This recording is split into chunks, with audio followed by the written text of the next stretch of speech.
This is the tool I made to discharge the monitor. It's a piece of wire connected to a screwdriver. Take the bare end of the wire, insert it into the chassis, and then I take the screwdriver and slide it underneath the suction cup. Put my left hand in my pocket. I should hear a pop. I heard a little pop. And then I pop the little brackets off. Touch in here one more time. Now the monitor is discharged. Now I'm going to remove the neck board.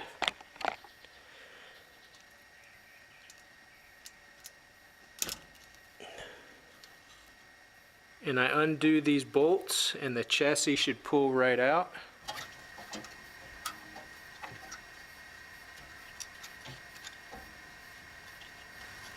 Connector right here.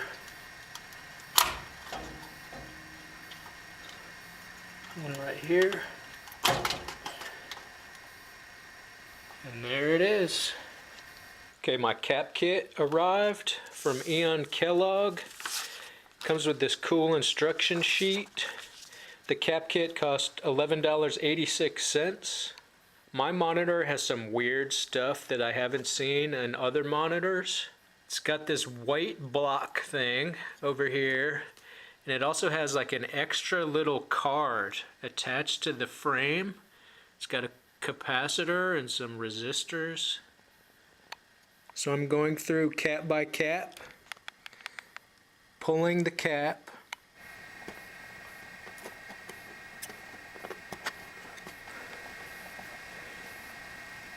I install the new cap. Make sure the positive and negative are correct. Solder the new caps in.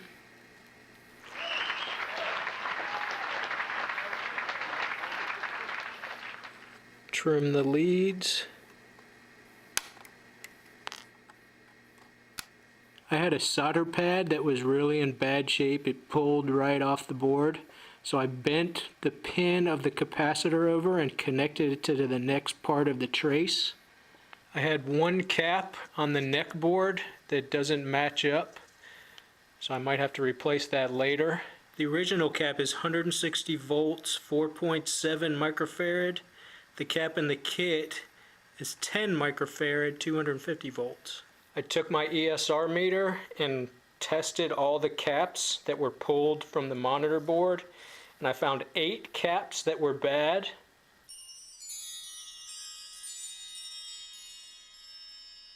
Now I'm looking over the game boards. I've tested all the caps and those are good. The tip I've gotten from TNT Amusements is to reflow all these header pins.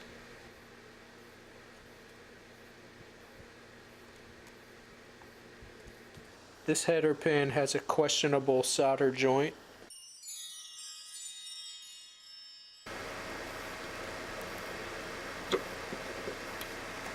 I did find one dodgy looking piece of solder on a diode.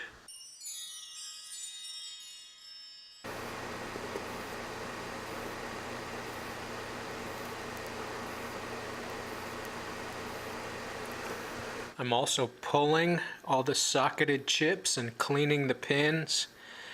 I've tried these chip pullers and it's near impossible, so I'm using a flathead screwdriver.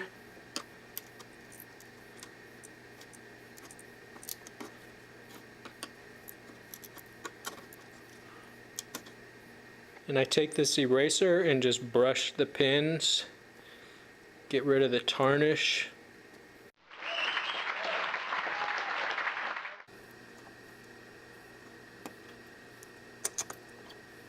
I'm also taking apart the power supply and testing the capacitors.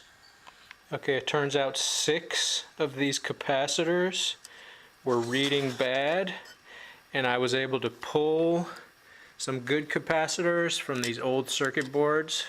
Good thing to have this stuff laying around. You can get free parts. This cap is 10 microfarad, 50 volts, and it reads 16.6 in circuit on my ESR meter. A good cap should read no higher than 1.6. So I'll desolder and pull the cap.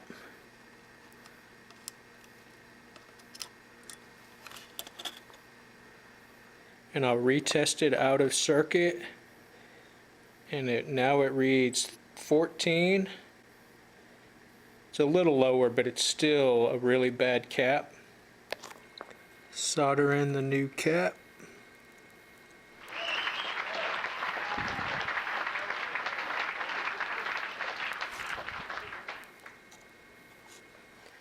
I noticed this capacitor was installed wrong. The negative is on the wrong side.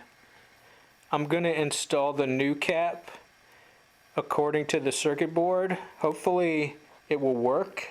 Hopefully the old one wasn't installed backwards for a reason. And before I put it back together, I take a couple minutes to visually inspect all the parts to see if there's anything obviously burnt out. And I'll look for cracked solder joints. Okay, I just put together the power supply and I'm going to test it out. I unplugged the game boards. I'm mainly concerned about that capacitor that was installed wrong originally, but here we go.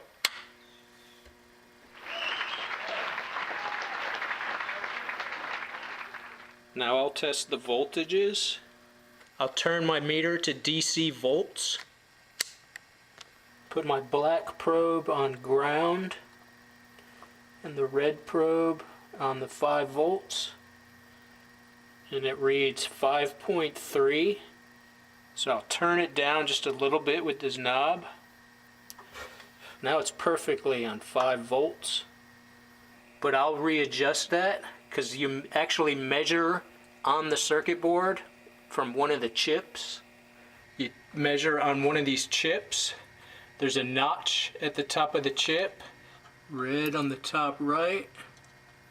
Black on the bottom left. It reads 4.7 volts.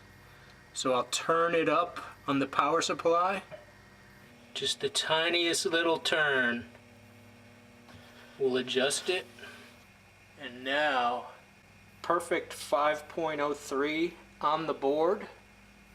And now I'll retest on the power supply itself. And it reads 5.3. So it actually loses a bit of voltage as it goes through the wires up to the circuit board. I'm also going to pull the sound board, check those big capacitors. And this board next to the power supply controls the flashing lights and the marquee. And if your lights aren't flashing, it's probably these two silver things. The part number is 2N5756. They're called triacs. So I just tested all the caps and inspected the solder joints. Everything's good to go. This is a 60-watt incandescent. This is a 4-watt LED, and it's nearly as bright. And I'm surprised that it flashes so well.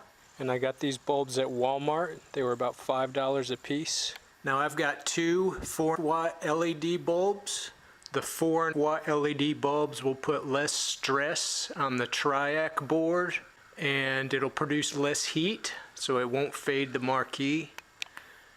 Now I'm painting the interior of the marquee box so the light will get intensified. The light will reflect off the white and be brighter. At the bottom of the cabinet there's a cooling fan and it doesn't spin at all. I'm going to test the voltage at the plug. Okay, I got the probes in the plug and I'm getting 121 volts. So I'm going to try to find a replacement fan. The fan is 120 millimeters. This is an AC Infinity axial fan, low speed model, LS, and it's the exact same size, 120 millimeters. It's a little bit thinner Here, I'll test it out.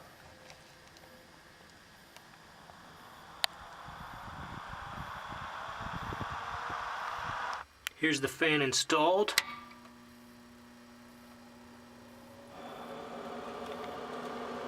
It's blowing a nice breeze on the power supply. Get some airflow in the cabinet. Okay, the monitor chassis is reinstalled. Game boards, power supply. Now I'll turn it on.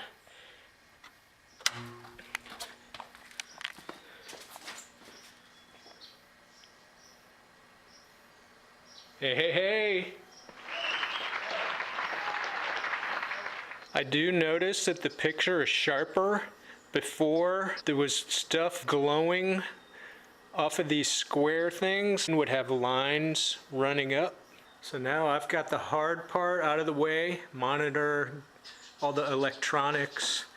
And next, the next part is I'm going to rebuild the steering wheel and the gas pedal.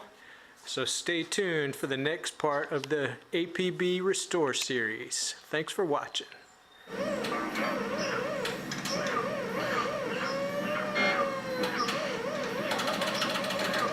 Car 54, going to break out.